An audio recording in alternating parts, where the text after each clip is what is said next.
¿Qué tal? Buenas tardes. Acá nuevamente, a la Biblia, a las 15:30 en la primera edición y a cualquier hora después, porque ya esta tarde va a estar subido en la lista de reproducción con este título, para los que algunos me dijeron el domingo que están trabajando, así que escuchan a medias y que después quieren a la noche o en otro día poder escuchar el texto completo, ¿sí? Porque acá el asunto es la Biblia es la que habla. Bueno, ya estamos en el capítulo 17 de Lucas, y ya me pregunto cómo vamos a hacer la lectura de los últimos días de Jesús, y qué difícil va a ser así, leerla en voz alta y recibir compartiendo esta lectura. Bueno, no nos va a tocar en Semana Santa, pero nos va a tocar en marzo, creo, de manera que no hay problema. Ya veremos en qué estaremos con Semana Santa, que creo que cae en abril, me parece, no estoy muy segura. Bueno, estamos en el capítulo 17 y como decíamos ayer, estoy notando un poco que se acelera la escritura por parte de Lucas de distintas cosas que fueron pasando, pero más que nada de las enseñanzas, ¿no? Que agrupa en un mismo capítulo varias enseñanzas. Bueno, acá nos toca hoy una muy difícil, que es la más larga, porque habla de la venida del Señor, pero antes tenemos varias cosas distintas que en general, ¿no? Acá hay hay una que solamente está en Lucas y es muy interesante también. Así que vamos, capítulo 17. Luego dijo Jesús a sus discípulos: esto es exclusivo para discípulos, para sus seguidores, para los hijos de Dios, y muy importante. Los tropiezos son inevitables, pero ay de aquel que los ocasiona. Más le valdría ser arrojada al mar con una piedra de molino, ser arrojado al mar con una piedra de molino atada al cuello, que servir de tropiezo a uno solo de estos pequeños. Así que cuídense. Creo que Mateo cuenta esto con más detalle, ¿no? Pero, otras, falta lo de si tu mano peca, si tu ojo, ¿no? Sacaba todo Jesús. Ahora, es lo mismo que hemos visto en otras enseñanzas.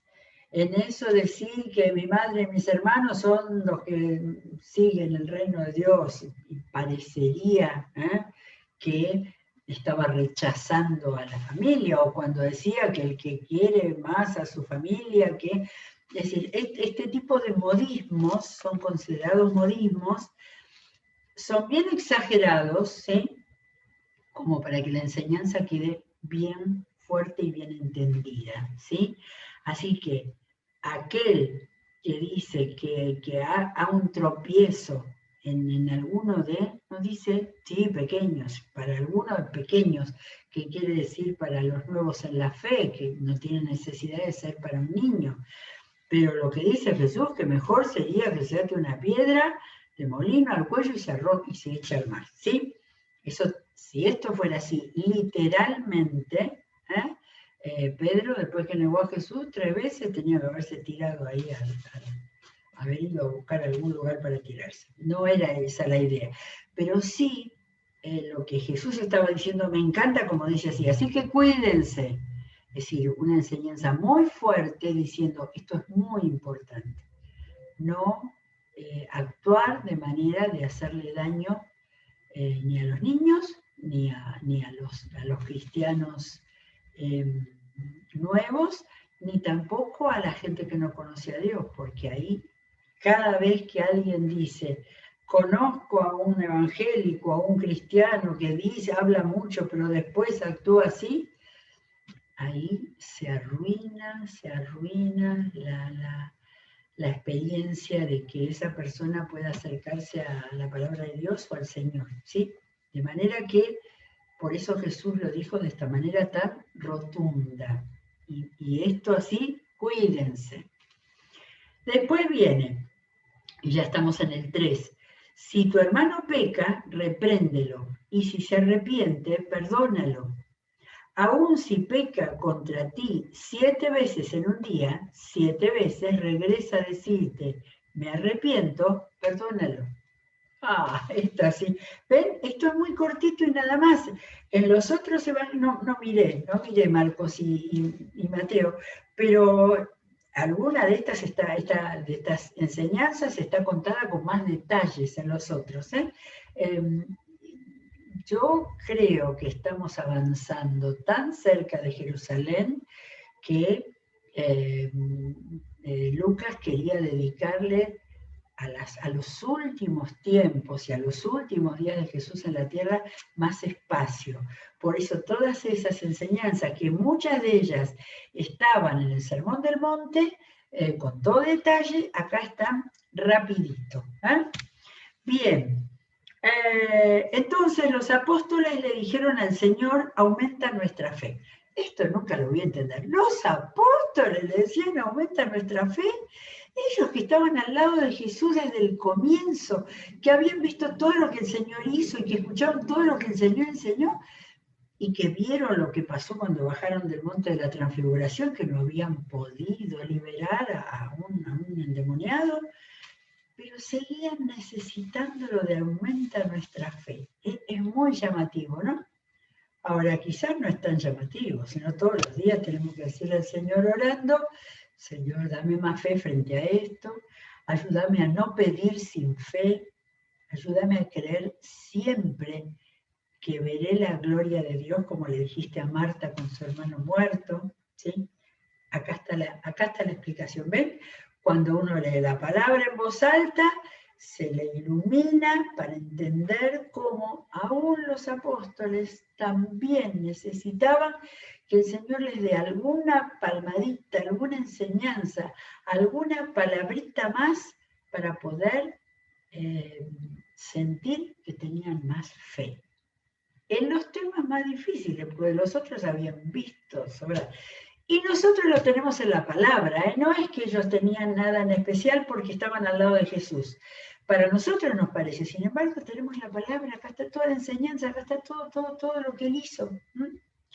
Bien. Y entonces Jesús contestó con una enseñanza que ya la vimos en este mismo libro. Si ustedes tuvieran una fe tan pequeña como un grano de mostaza, les respondió el Señor, podrían decirle a este árbol, desarráigate y plántate en el mar, y les obedecería. Acá tenemos otro modismo, otra hipérbole, o sea, ese es el nombre técnico de una exageración. Yo no he visto nunca que la iglesia cristiana, los cristianos estuvieran practicando fe, haciendo desarraigar árboles y que después de eso lo hacen las tormentas. No, decía, dijo, desarraígate y plántate en el mar. Así que imagínense que si esto hubiera sido literal, tendríamos que ver en donde tengan un agua de algún tipo, una laguna, un lago, un río, ahí ver árboles plantados por la fe de los cristianos. Estas hipérboles, estas exageraciones, son como para decirles, crean. Lo mismo que lo de la semilla de mostaza, nosotros eso no lo tenemos, digo yo, tenemos la mostaza ya envasada de color anaranjado. Pero ellos sí tendrían semilla de mostaza, tendrían el árbol de la mostaza como para darse cuenta, es verdad, esta enseñanza es realmente así, porque miren, acá estarían en una vaina las semillitas de mostaza, y entonces semillita pequeñísima. La fe, aunque fuera, pero fe en Dios, fe en creerle, ¿sí? Este tema de la fe, yo conozco gente que dice, yo siempre le pido a Dios, yo siempre le rezo. Pero Jesús enseñó con los hechos que tenemos que creerle a Él. Y la frase más extraordinaria fue la que le dijo a Marta junto a la tumba de Lázaro. Porque la cosa es, si crees, no solo que si crees se te va a dar lo que necesitas, si crees verás la gloria de Dios, porque eso que Dios hizo como respuesta a la oración es la gloria de Dios, la gloria de un Padre que responde y que hace por amor, por compasión. Bien, ¿habrán entendido ellos y habremos entendido a nosotros? Yo creo que sí, que tenemos que pedirle todos los días al Señor. Lo de aumenta no quiere decir que nuestra fe sea real, que de verdad creamos lo que le estamos pidiendo al Señor. Bueno, entonces la fe sería como para hacer eso que no es literal, es un modismo, como para decir, haríamos unos milagros tremendos, pero no es cuestión que hagamos milagros innecesarios. Bueno, y acá viene algo que lo tiene solo Lucas, solamente es Lucas. Supongamos que uno de ustedes tiene un siervo que ha estado arando el campo o cuidando las ovejas. Cuando el siervo regresa del campo, ¿acaso le dice el Señor, ven enseguida y siéntate a la mesa? ¿No se le diría más bien, prepárame la comida y cámbiate la ropa para atenderme mientras yo ceno? Después podrás cenar. Eso es lo que se hacía con los siervos, con los esclavos, ¿no? ¿Acaso se le darían las gracias al siervo por haber hecho lo que se le mandó? Así también ustedes, cuando hayan hecho todo lo que se les ha mandado, deben decir, siervos inútiles, somos siervos inútiles, no hemos hecho más que cumplir con nuestro deber. ¿Sí? Me sale de memoria el versículo de Reina Valera, siervos inútiles somos, no hemos más que hecho lo que teníamos que hacer. Oye, esto también es difícil, también hay que pensarlo, también hay que masticarlo un poco. Pero nosotros tenemos todas las veces en este evangelio que hemos visto, donde el Señor habló de recompensa. Montones de veces. Si alguno fue anotando, lo debe tener anotado. El hecho de, el Señor habló siempre de recompensa. Acá en la vida venidera. De manera que esto va por otro lado, es una enseñanza por otro lado, muy clarita, ¿no? Cosa de que uno pueda visualizar, imaginarse a un siervo que viene todo cansado, hizo todo el trabajo en el campo. Se imagina que Jesús no iba a hacer ejemplos con tareas de oficina, ¿no es cierto? No, hace ejemplos con el campo, que era lo que ellos tenían ahí cerca. Y entonces era una obviedad lo que estaba diciendo. Ningún siervo, ningún esclavo, había esclavos ahí, había quien tenía siervos también, va a esperar que llegue cansado y que el Señor le diga, bueno, ahora te voy a servir yo la comida, ¿sí? Es probable que hubiera algún señor muy generoso y gentil que pueda hacer eso, pero no era lo común, y menos con los esclavos, ¿sí? Ahora, estaba como tantas veces, por eso pusimos hoy más sobre discipulado, más cosas que Lucas iba poniendo de enseñanzas de Jesús sobre el discipulado, sobre cómo ser discípulos. Y a mí me parece, y esto acá es para interpretar, y cada uno tiene todo el derecho, y no, y la iluminación del Señor para un montón de sacar de enseñanzas de esto. Pero está bueno eso, de no pretender decirle al Señor, cuánto hice para vos, Señor, hoy le hablé a un taxista, le hablé a 2 amigas que encontré en la calle, le mandé un mensaje con versículos a otro, soy una joyita, estate contento conmigo. Por si acaso alguna vez se nos ocurre, acá está esta parábola. Cuando hacemos lo que el Señor quiere, lo que el Señor nos ha mandado, lo que el Señor nos ha dado los dones para hacerlo, bien, somos siervos, como dice acá, somos siervos inútiles, la misma palabra, siervos inútiles. Lo que hicimos fue cumplir con nuestro deber, porque respondimos al mandato del Señor, porque respondimos usamos el don, usamos el tiempo que le dedicamos a las cosas del Señor, y etcétera, etcétera, etcétera. Me parece que acá esto da para una lindísima conversación en un grupo café o en algún encuentro de amigos, como para pensar nuestra actitud con respecto al Señor. Sabemos que vamos a tener recompensa, ya lo dijo por un montón de lados, pero también sabemos que debemos considerar que, bueno, hice lo que tenía que hacer y tengo que ver cómo mejorarlo, tengo que ver cómo hacer más, tengo que ver cómo saber aprovechar las oportunidades, para que el Señor esté contento. Igual no me va a dejar no va a decir, bueno, por un mes no hagas nada. No, nos deja tomar vacaciones también, por supuesto, pero siempre tenemos que estar con esa actitud. Somos siervos, somos siervos. Y aunque hayamos sido muy útiles, de todas maneras, la idea es esa, estoy haciendo lo que el Señor quiere que yo haga. Y eso es fantástico, la alegría, la satisfacción, porque si sobre todo llegó alguien al Señor, estamos contribuyendo a la fiesta que hay allá por alguien perdido que se había encontrado. Bueno, seguimos. Hoy acá viene una sanidad muy interesante. Hoy, el domingo, esto fue ayer, ¿no? Esto fue ayer domingo, con el tema de leprosos sanados, y acá está la famosa parábola de que cuenta, a ver, lo tenemos acá, sí, la cuenta solamente Lucas también, ¿eh? Estamos encontrando cosas que Lucas solo cuenta. Un día, siguiendo su viaje a Jerusalén, sigue la línea que viene contando Lucas. Jesús estaba avanzando hacia Jerusalén. Jesús pasaba por Samaria y Galilea, de manera que, como encontramos por ahí que un comentarista decía, que es muy probable que Jesús haya ido varias veces, haya bajado de Galilea a Jerusalén y después haya vuelto. Pero en este caso marca que iba hacia Jerusalén y pasaba por Samaria y Galilea. Entonces venía desde el norte, eso ya lo vimos suficientemente.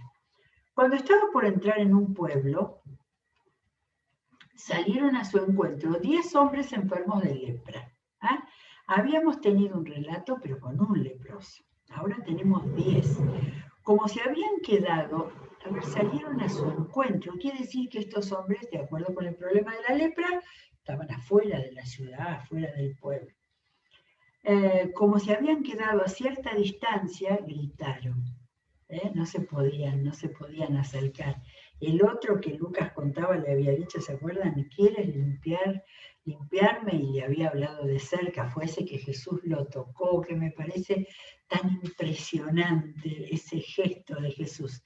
Pero acá esto, y eran muchos aparte, imagínense, contagio, ¿no? Estamos ahora con tanto miedo con contagio, lo que era en aquel momento que todos le huían a los leprosos. Entonces le gritaron, Jesús, maestro, ten compasión de nosotros. Ellos ya sabían que Jesús tenía compasión, por eso le piden compasión. Al verlos, les dijo, vayan a presentarse a los sacerdotes. ¿Habrán pensado? ¿Cómo nos manda y no pone las manos, no nos dice sean sanos? Raro, ¿no? Pero lo que pasa es que resultó que, me encanta como el relato de Lucas, resultó que, mientras iban de camino, quedaron limpios. Esa fue una sanidad diferente. ¿Se acuerdan cuántos casos diferentes de sanidad? Acá no quedaron limpios delante de él, sino que al empezar a caminar, si iban a cumplir eso de ir a los sacerdotes, a mostrarle para que ya los declarara puros y ya pudieran entrar en la sociedad, Ahí se le fueron cayendo todas las cositas esas que tenían los leprosos y fueron quedando limpios. Uno de ellos, y este es el motivo, este es el motivo. Uno de ellos, al verse ya sano, regresó alabando a Dios a grandes voces. Cayó rostro en tierra a los pies de Jesús y le dio las gracias. No obstante que era samaritano. Acabo de descubrir por primera vez en mi vida que este hombre hizo todos los pasos de las disciplinas espirituales que se nos enseña, así como disciplinas espirituales. Mire, fue alabando a Dios, alabanza. A grandes voces testificó, ¿lo escucharon? Que Jesús me salvó, me limpió, yo tenía lepra y ahora testificó. Cayó rostro en tierra, el mayor gesto de adoración. Cayó rostro en tierra a los pies de Jesús. No hizo nada ritual ahí. A los pies de Jesús cayó en tierra y le dio las gracias, la gratitud.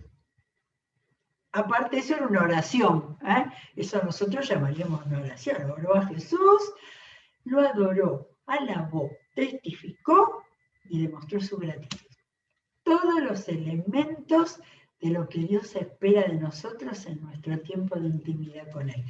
Y si nos ha hecho algo por lo cual tenemos que estar agradecidos, decírselo, demostrarle que realmente, no que tomamos así livianamente, bueno, se arregló algo, no me duele más, o cualquier otra cosa. No, la gratitud tremenda porque estaba el cuerpo, rostro en tierra. Bueno, no obstante era samaritano, pero estos samaritanos han servido a Jesús para demostrar que los extranjeros, antijudíos, enemigos de los judíos, eran capaces, porque no eran religiosos. No es porque fueran enemigos de los judíos, porque no estaban agarrados a una religión vacía, sin sentido. Entonces Jesús dice, estos que no están llenos de religiosidad, este es el que puede realmente darse cuenta que Dios obró en él por medio de Jesús y que sabe lo que tiene que hacer, volver a Dios, agradecer. Tremendo. Jesús podía haber dicho, vete, como a otros, vete en paz, tu fe te ha salvado, te ha sanado. No. Lo que dijo Jesús acá fuera para que quedara escrito para todos los que lean la Biblia en el mundo y desde el siglo I hasta ahora. ¿Acaso no quedaron limpios los 10? Preguntó Jesús. ¿Dónde están los otros 9? ¿No hubo ninguno que regresara a dar gloria a Dios excepto este extranjero? Y ahí entonces se lo dijo, levántate y vete, le dijo, tu fe te ha sanado, le dijo al hombre. Ahí le dio la bendición, y ahí yo creo que ahí ese hombre ya tenía la salvación porque había creído en Jesús, había alabado a Dios y había dado gracias a Dios y había adorado, en los pies de Jesús había adorado. Lo que dijo Jesús, el hombre ese ya sabía que los otros, sus amigos, se habían quedado por ahí disfrutando de la sanidad. Pero Jesús lo dijo para que todo el mundo entienda que cuando buscamos a Dios para que nos haga un milagro, habiendo aumentado nuestra fe como le enseñó a los discípulos, entonces después tenemos que darle a Dios toda la gloria y dar testimonio de lo que Dios ha hecho en nosotros, para que sea para su gloria. Hermosísimo, así que tenemos que el del siervo, que tiene que ser siervo inútil, lo tiene solo Lucas, que esto de los 10 leprosos lo tiene solo Lucas. Y ahora entonces cambia el relato de Lucas y entonces vamos a terminar con un largo pasaje, esta vez contestando a los fariseos, ya no interrelacionándose con la gente, sino contestando a los fariseos. Le preguntaron a Jesús cuándo iba a venir el reino de Dios y él les respondió, Fíjense cómo sabían, ¿eh? ¿Cómo sabían? ¿Cómo sabían que Jesús estaba diciendo el reino de Dios se ha acercado? Eso lo dijo Juan el Bautista. Y Jesús ya les dijo a fariseos que el reino de Dios ya estaba en medio de ellos. Y ahora ellos querían saber, bueno, ¿cuándo? Que es lo que quiere saber todo el mundo, ¿no? ¿Cuándo va a venir? Y Jesús tiene acá esta enseñanza. Tengo toda una columnita del final del capítulo 17. La venida del reino de Dios no se puede someter a cálculos. No van a decir, mírenlo acá, mírenlo allí. Dense cuenta que el reino de Dios está entre ustedes. Vuelve a decirle eso a los fariseos. Ah, pero me había olvidado. Como si se hubiera dado vuelta Jesús, dice, a sus discípulos les dijo. Entonces, a ellos, nada, el reino de Dios ya está acá y no se puede hacer ningún cálculo de nada. Después Jesús montones de veces dijo, no les toca a ustedes saber, nadie lo sabe, ni yo lo sé. Pero ahora esto les habló a sus discípulos y como discípulos lo tomamos. Llegará el tiempo en que ustedes anhelarán vivir siquiera uno de los días del Hijo del Hombre, pero no podrán. Le dirán, mírenlo allá, mírenlo acá, no vayan, no los sigan, porque en su día el Hijo del Hombre será como el relámpago que fulgura e ilumina el cielo de uno a otro extremo. Pero antes, Él tiene que sufrir muchas cosas y ser rechazado por esta generación. Bueno, ya estaba diciendo que en esa generación no iba a volver y acá está hablando de los días del Hijo del Hombre, ya está hablando de la vida venidera, ya está hablando de la vida eterna. O no, porque vamos a encontrar acá otro elemento que sabemos por haber leído la Biblia. Y acá me encanta, Jesús empieza a mencionar pasajes del Antiguo Testamento. Tal como sucedió en tiempos de Noé, así también será cuando venga el Hijo del Hombre. Venga. Comían y bebían y se casaban y daban en casamiento. Hasta el día en que Noé entró en el arca, entonces llegó el diluvio y los destruyó a todos. Jesús acá está confirmando el relato bíblico del diluvio. Va a llegar un día y se va a acabar. Lo mismo sucedió en tiempos de Lot. ¿Se acuerdan? Sodoma y Gomorra destruidas. En tiempos de Lot comían y bebían, compraban y vendían, sembraban y edificaban. Pero el día en que Lot salió de Sodoma, esto es Sodoma sola, llovió del cielo fuego y azufre y acabó con todos. Validando Jesús el relato de Génesis. Así será el día en que se manifieste el Hijo del Hombre. En aquel día, el que esté en la azotea y tenga sus cosas dentro de la casa, no vaya a buscarlas. Asimismo, el que esté en el campo, que no regrese por lo que haya dejado atrás. Acuérdense de la esposa de Lot, que se quedó estatua de sal. El que procure conservar su vida la perderá, y el que la pierda la conservará. Les digo que en aquella noche estarán dos personas en una misma cama, una será llevada y la otra será dejada. Dos mujeres estarán moliendo juntas, una será llevada y la otra será dejada. ¿Dónde, Señor?, preguntaron. Y acá contestó Jesús con como si fuera un proverbio, que no está muy claro. Donde esté el cadáver, allí se reunirán los buitres. Que para nosotros, es verdad, los buitres son animales que comen cadáveres, ¿no? Hay muchos que dicen que esto de cuando venga algo de repente, porque él va a hablar después más de la segunda venida, está hablando de lo más cercano que les va a pasar a ellos. En el año 70 vienen los romanos y destruyen Jerusalén y el templo. Eso de que va a ser de repente y que también va a haber quiénes serán elegidos, quiénes no.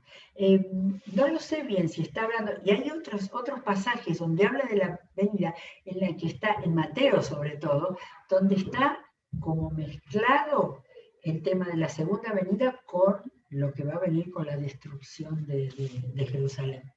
Pero de todas maneras lo que acá sacamos es que aún dentro de la misma familia, algunos van a ir con el Señor y otros que no.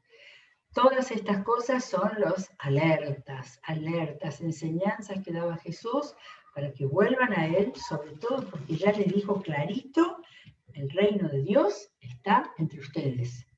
Escúchenme, tomen y sigan. Muy bien, terminamos el capítulo 17, gracias a Dios, y seguimos, leámoslo de nuevo, todo completo, lentamente, como estamos aprendiendo a leer la palabra. Seguimos con la programación y nos encontramos nuevamente mañana a las 15:30. Dios los bendiga.